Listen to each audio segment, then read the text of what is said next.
ঢাকার পল্লবীতে দ্বিতীয় শ্রেণীর শিক্ষার্থী রামেশাকে ধর্ষণের পর নির্মমভাবে হত্যার ঘটনায় প্রতিবাদ ও জড়িতদের দ্রুত বিচারের দাবিতে শেরপুরে মানববন্ধন অনুষ্ঠিত হয়েছে। বৃহস্পতিবার ২১শে মে দুপুরে জেলা শহরের খড়মপুর মোড়ে স্বেচ্ছাসেবী সংগঠন আজকের তারুণ্যের উদ্যোগে এ মানববন্ধনের আয়োজন করা হয়।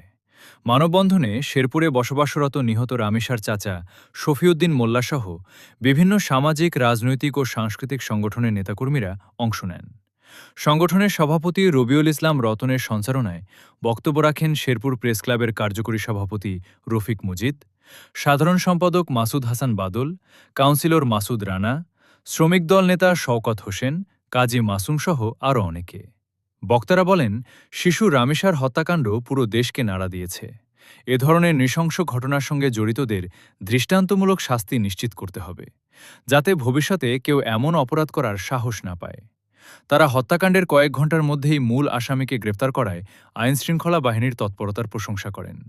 একই সঙ্গে দেশে সংঘটিত সকল ধর্ষণ, হত্যা ও শিশু নির্যাতনের ঘটনায় দ্রুত তদন্ত ও বিচার কার্যক্রম সম্পন্ন করার দাবি জানান বক্তারা।